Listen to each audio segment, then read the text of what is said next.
प्यारे सत्संगी भाइयों बहनों, टाइम 2.5 साल से ऐसा ही बीता है पीछे, लेकिन फिर भी हमने उस मुश्किल समय में भी टाइम निकाला है। सत्संग के कार्यक्रम में किसी प्रकार की बाधा नहीं है। वैसे भी सत्संग रोजाना आपको 20 मिनट 15 मिनट आधा घंटा का मिल ही जाता होगा। जहाँ प्यार होता है वहाँ इंसान ना अपनी तकलीफ गिरता है, ना वो किसी भी रुकावट को मानता है, और ना ही कोई चीज उसके रास्ते को रोक सकती है, ना बाधा बन सकती है। भक्ति भी उसी का रूप है। भक्ति में भी प्रेम का बाध्य होता है। जब तक प्रेम नहीं है भक्ति भी नहीं कर सकता।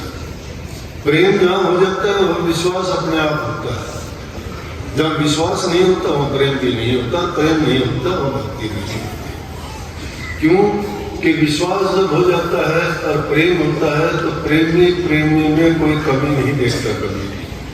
वो गलत कहता है तो भी सही है, सही कहता है तो भी सही है।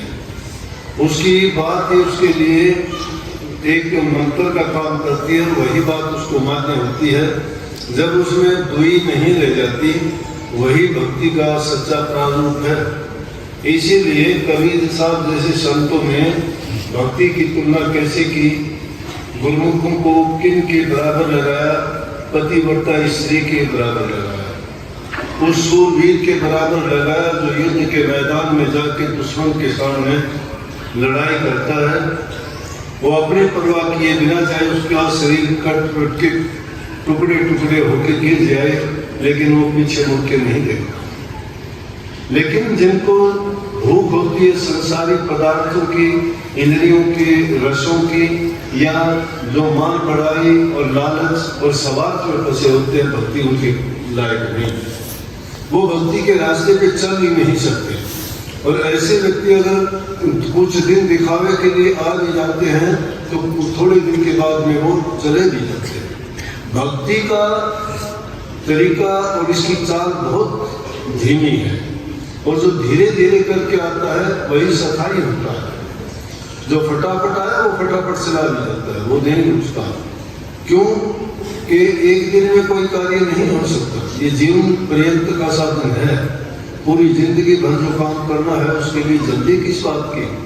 कई बार सत्संग से सुना जाता है, कहते हैं कि जी मेरा मन ध्यान में नहीं लगता, मेरे से सुमरण नहीं होता, या मेरा कल्याण कर देना जी, इस बार तो मुझे पहुंचा देना।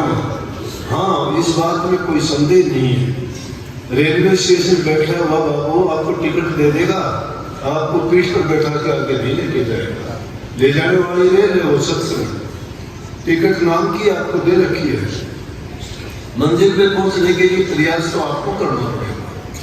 ट्रेन में जाके बैठोगे, अपनी सीट की तलाश करोगे, और टाइम पे पहुंच के जब उसमें बैठ के सवार होके चले जाओगे तो वो आपको मंजिल पे लेके जाएगा। तो इस सत्संग रूपी गाड़ी में जो बैठ जाता है और गुरु से जिसको नाम की टिकट मिल गई, ये निर्बल और दुर्बल आदमियों का काम होता है कि हर बात को गुरु पे डाल देते हैं कि गुरु ऐसा आप करोगे, आप करोगे। और गुरु ने भी स्वीकार कर लिया कि हाँ चिंता ना कर, मैं आपको लेके चलूंगा। अरे गुरु जो करता है उसे, गुरु की जो गुप्त शक्ति है उसको पहचानने की कोशिश करो। गुरु तुम्हारे अंतर में बसता है, तुम्हारे ख्यालात में बसता है, गुरु तुम्हारी सोच में है। गुरु को जब तुमने मान लिया है तो गुरु तुमसे जुदा नहीं है। देख के गुरु को ना मानो। दुनियादारों को अगर देखोगे अजीब बात देखते हैं। पत्थर के चूहे को सब पूछते हैं, अगर वही चूहा मैदान में घर में आ जाए तो क्या करते हैं? क्या करते हैं? क्यों चूहे को पूछते हो? पत्थर के चूहे को गणेश जी की सवारी मानते हैं, उसको मानते कि नहीं? लेकिन वही चूहा घर में पैदा आ जाता है, क्या करते हो? मारने को दौड़ते हो। वही सांप मंदिर में जाके अगर बड़े फड़ वाला सांप दिखाई देता है तो उसको आप शेषनाग कह के पूछते हो। पत्थर के सांप को पूछते रहो, वो सांप घर में आ जाए तो। माँ बाप गुजरने के बाद उनकी मूर्तियां बना के उनके मालाएं चढ़ाते हो, धूप बत्ती खेलते हो, और उनको तुम कनातों में पक्षियों को बुला बुला के भोजन करवाते हो, लेकिन जिंदा माता पिता की कभी परवाह करते हो क्या? कैसा ये इंसानियत है, कैसी इनकी सोच है कि जिंदा जो चीज है उनसे तो नफरत करते हैं, मुर्दाओं की पूजा करते हैं। यही कमी है इंसान की, अपनी सोच को नहीं बदलता, रास्ते को नहीं बदलता। मुझे तो बहुत खुशी है आप लोगों को देखता हूं कि इतना प्यार, जिस इंसान के दिल में इतना प्यार है वो निछावर है, उसका सरेंडर है, नाम को सरेंडर है, सत्संग को सरेंडर है, गुरु को सरेंडर है। और ऐसे लोगों को भक्ति करने की भी जरूरत नहीं होती, उनकी भक्ति हो रही होती है। ऐसे उदाहरण बता दूंगा, भक्ति करने का कोई एक तरीका नहीं है। सहजो भाई ने अगर भक्ति की तो अपना उसका अलग तरीका था, अगर भेड़नी में भक्ति करी उसका अलग ही तरीका था। आप कहोगे कि भेड़नी ध्यान कर नहीं करती थी, आप कहोगे भेड़नी नाम का स्मरण नहीं करती थी, आप पूछोगे भेड़नी का कौन सा मंत्र था?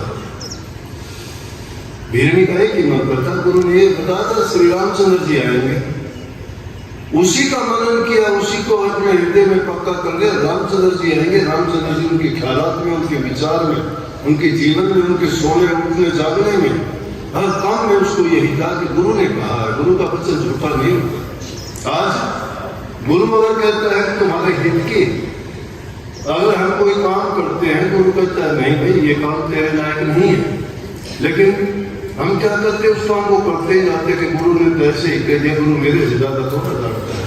लेकिन परिणाम जब आता है तो पता लगता है कि गुरु का वचन सत्य था, गुरु का वचन तीनों काल में सत्य है।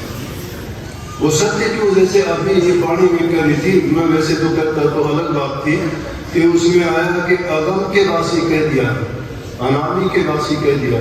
अभी तो अनामी का वासी नहीं हूँ, इसी देश का वासी हूँ, लेकिन तुम मेरी बात को काट सकते हो कि भाई संत तो दोनों के वासी होते हैं, वहां भी है यहाँ भी, समझ गए ना? तो इसलिए हमें भक्ति करने का क्या तरीका है? श्रद्धा हमारे दिल में होनी चाहिए। श्रद्धा नहीं है ना, श्रद्धा अगर है तो तुम्हारा बैठे बैठे भी ध्यान है, काम करते वक्त भी तुम्हारा ध्यान है, सोते वक्त भी तुम्हारा ध्यान है, जब उठते बैठते सोते जागते उस नाम का चिंतन करते हो, वही हमारे दिल में बसा रहता है, तो अलग होता ही नहीं। भक्तों के दिल में दूसरी बात कभी नहीं आती। ये तो संसारी लोगों की, जो संसार के पदार्थों की चाह जितनी बढ़ती जाती है, वो उनके हृदय में इतनी कामनाएं पैदा हो जाती हैं कि नाम को, अच्छे गुणों को या परोपकार की बातों को या दूसरे के हित के इन बातों को कभी उनके ख्यालात में आना ही नहीं। इसलिए सच्ची भक्ति क्या कही कि करुणाबाई के बारे में कहा, वो एक शब्द है खा के पूरा करके जो कृष्ण जी के लिए वो गाती है, खिचड़ा खिलाती है, प्रेम के बस होके कहती है कि भाई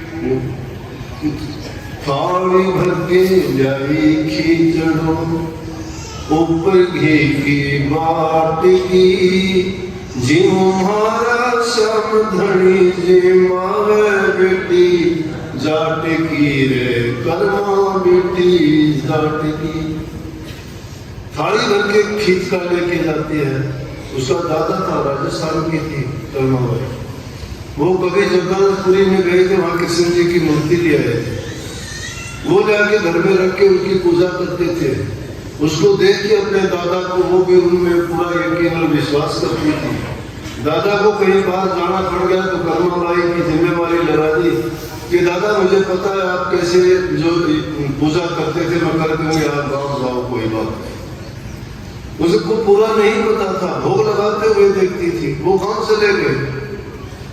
कर्माबाई क्या करती है, पीछे से भोग लगाने के लिए, और मुख्य खाना राजस्थान में खिचड़ी का था, खिचड़ी बढ़िया बनाने के बाद उनकी मूर्ति के सामने जाकर रखती है, घी की कटोरी लेके जाती है और कहती है क्या बेटा जी खा पी।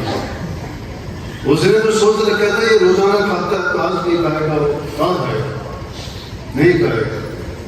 लेकिन इस तरह से 2-3 दिन चले गए, हर प्रकार से जितना उसका ज्ञान था कहने लगी अगर तुम नहीं खाता तो मैं भी नहीं खाऊंगी, मुझे नहीं पता तुम किस तरह से तुझे खिलाते थे, तू क्यों उठा हुआ है, मेरा तरीका गलत हो सकता है, या तो आप सोचते हो कि मैंने झूठी कर दी, नहीं नमाज धोके बड़े अच्छे ढंग से बना के लेके आई थी, और इसमें जब हम न घोड़े घोड़ी जरूर हूँ लेकिन मैंने बहुत अच्छे ढंग से बना के लेके आई, फिर भी आप क्यों नहीं करते?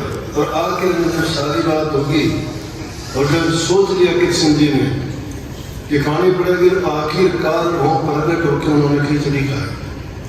जब खिचड़ी खा ली तो उसकी आखिरी में जो बात कही वो कहते हैं, साचो प्रेम हुए प्रभु से तो मूर्ति बोले काठ की, जिमो मारा श्याम धनी जिमा बेटी जाटी।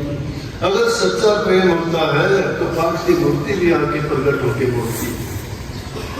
ये बात प्रेम की थी, तरीका उसका क्या था और भिड़ने का क्या तरीका था? उसको कुछ नहीं, रोजाना अपने साफ करती है, झाड़ू निकालती है, पानी का छिड़काव करती है, बैठी देखती है कि क्या पता किस टाइम आ जाए। ये थोड़ा है कि वो मेरा इंतजार करेंगे, मैं उनका इंतजार करती हूँ। जल्दी उठ जाती है, लेट से सोती है, कभी रात को आ जाए। जंगल में जो भी फूल मिलते हैं उनको तोड़ के लाके रोजाना सजाती है, अगले दिन फेंक देती है। ये तो बंदे होंगे, ताजा फूल लेके आऊंगी, फल लेके आती हूँ, भाव किसी का लगवाऊंगी, जो मिलता है उसी को लेके आती है। तो ऐसा प्रेम नहीं है। लेकिन ये कहना भी गलत होगा, कुछ लोग हम लोग भी कह देते हैं बात बात कि कलयुग है, कलयुग है।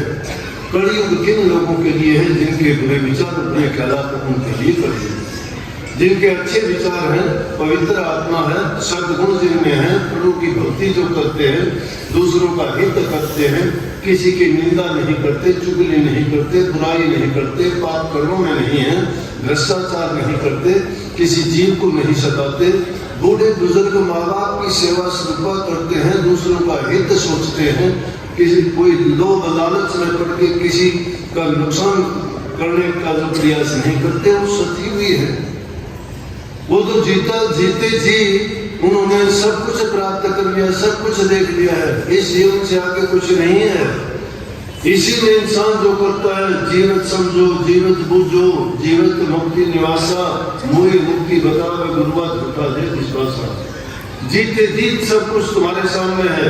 जो जीते जीत तो अच्छा नहीं कर पाया, मरने के बाद क्या करेगा? कर्म का परिणाम तो सबको भोगना पड़ेगा, उससे नहीं बचोगे, उससे नहीं बचोगे। ये बात अपने मन में पक्की कर लो कि कर्म अच्छे करो, शुभ कर्म करो, कभी तुम्हें दुख नहीं होगा, कभी दुख नहीं होगा। अच्छे कर्म करने में हो सकता है कुछ रोड़े अटकाने वाली चीजें, बाधा डालने वाली चीजें, तुम्हें परेशान करने वाली अनेक चीजें आएंगी, लेकिन उनकी परवाह नहीं करना। वो तुम्हें कष्ट देते हैं तो उनकी भी चिंता नहीं करना, चिंता नहीं करना। चिंता आदमी को जिंदा जी मार देती है। चिता तो मरने के बाद जलाती है, लेकिन चिंता जिंदा जी मारती है, इंसान को जलाती है। चिंता नहीं करना, उनको अपने रहने कर्म पर छोड़ो, मालिक उनको सजा जरूर देगा। क्यों देगा? हमें कहने की भी जरूरत नहीं, उसने अपना कर्म बढ़ा दिया है। जिसने जो भी कर्म बढ़ा दिया, परिणाम बढ़ गया उसका, कोई उसको मेट नहीं सकता, दुनिया में आज तक पैदा नहीं हुआ। धर्म के अवतार है, उनको भी जिन्होंने कर्म बढ़ा दिया उस कर्म को भोगना पड़ा, उनको बच नहीं पाए। कृष्ण जी को भी अपना कर्म पिछले जन्म का रामचंद्र जी के रूप में थे, तो उन्होंने बाली भील को जो छिप के तीर मारा था, उसका बदला बाली भील के हाथों तीर लगने के कारण प्राणांत हुआ उनका। तो ये कर्म का सिलसिला ऐसा है, कितने युग बीत जाओ नहीं छूटता, नहीं बचता। तो संतों ने स्पष्ट बताया, संतों ने ये हमारे जैसे जो मंद बुद्धि जीव हैं उनको समझाने के लिए कहा कि तुम अपना काम सच्चाई के साथ, ईमानदारी के साथ करते करते उस मालिक को जो याद रखेगा, कभी वो रास्ते से भटक नहीं सकता। संत भटके हुए जीवों को रास्ता दिखाने के लिए तुम अगर प्रकाश दूसरे के लिए करते हो ना, परोपकार ऐसी चीज है, दूसरे का तुम भला करना चाहते हो, दूसरे के रास्ते को रोशन करना चाहते हो, तुम्हारे लिए रास्ता अपने आप रोशन होगा। देख लेना कभी भी किसी को तुम प्रकाश दिखाने के लिए टॉर्च या कोई चीज लेके जाओगे, रास्ता तुम्हें उससे पहले दिखाई देगा। तुम दूसरे का तो हित कर रहे हो, लेकिन उससे तुम्हारा रास्ता भी साफ हो जाता है। सोचने की सिर्फ इंसान को जरूरत है, जिसकी सोच नहीं बदली, चाहे वो कहीं भी जाए, कितना बड़ा गुरु हो, कितना अच्छा सत्संग हो, कितना वो ध्यान अभ्यास करता हो, मैं नहीं मानता उसी। इंसान को प्रैक्टिकल होना पड़ेगा, उसको करना पड़ेगा अपने जीवन में सभी अच्छे गुणों को अपना के। मैं आजमाई हुई चीजें कहता हूँ, मैं कभी तो आपको बनावटी झूठी किताबी बातों में मैं भी कम विश्वास करता हूँ, ना मुझे ज्ञान है किताबों का, ग्रंथों का नहीं। ये छोटे मोटे प्रकरण आज जैसे से सुन लेता हूँ या महापुरुषों के सत्संग वगैरह से सुने हैं, उनमें से बेशक नहीं तो मैं आप लोगों को वही बात बताता हूँ जो हमारे आम जीवन में हमारे जीवन को बढ़ाते और सुधारते हैं। और इस चीज का मैं पक्का विश्वासी हूँ कि जब तक हमारा ये जीवन अच्छा और सच्चा नहीं है, तो चाहे हम कितने भी इन दूसरी चीजों में घूमते रहें और कितना भी प्रयास करें, कुछ नहीं मिलेगा। है प्यार करो, सबसे प्यार करो, कोई पराया नहीं है। उस मालिक की बनाई हुई मूर्तियां हैं, जो जिसके पास होता है वो वैसा ही बोलता है, वैसा ही करता है, जो जैसा उसके दिमाग में ख्याल और जो सोचता है। इसलिए अपनी सोच को जब अच्छी बना लोगे, तुम्हारा कर्म भी अपने आप अच्छा हो जाएगा। लेकिन जिसने अपनी सोच को ही नहीं बदला है, उसका कर्म कभी भी नहीं अच्छा हो सकता। दूसरा आपके कर्म को कोई नहीं सुधार सकता। सिर्फ संतों के वचन से, उनके मानने से, उनके आज्ञा का पालन करने से, उनके दर्शन करने से, उन पर यकीन और विश्वास करने से और प्रेम का नाता जोड़ने से तुम्हारा जीवन बदलता है। वो तुम्हारा सब कुछ बदल देगा। क्योंकि दुनिया में अगर कोई चीज है तो उसका जब रोग है, बीमारी है, उसका इलाज है। अगर कोई भी किसी प्रकार का दुनिया में अगर व्याधि कोई पैदा होती है तो उसका सॉल्यूशन भी है, हल है उसका, समस्या का हल, समस्या का। लेकिन वो बदलेगा किस चीज के कारण? हमारी समझ के कारण। परंतु हम ना किसी से राय लेते हैं, और किससे राय ली जाए? गुरु से। क्यों कही कि गुरुओं के गीत क्यों गाए गए कि गुरु निस्वार्थ होता है। गुरु अगर लालच के बस तुमसे कोई बात करता है, गुरु को छोड़ देना चाहिए। क्यों कहा कि बुरे के साथ जाओगे, काजल की कोठरी है ये दुनिया। यहाँ अच्छाई को तो अपनाने में बहुत समय लगता है, लेकिन बुराई तो एक सेकंड में आपको पकड़ लेगी और वो कभी भी छुटाने से भी नहीं छूटेगी। परंतु जो गुरु से बंध जाते हैं, जो गुरु को अपना सर्वस्व मान लेते हैं, इसीलिए तो ऋषि मुनि तपेश्वरी जितने भी हुए, उन्होंने कभी गृहस्थियों को ये संदेश आके नहीं दिया। सिद्ध त्यारक अपना साधु तारक खंड पूरा सतगुरु जानिए जो त्यारक खंड। जो घर में समाज में रह के समाज के हित की कल्याण की लोगों को भटके होकर रास्ता दिखाने का काम करे, उसको संत कहते हैं।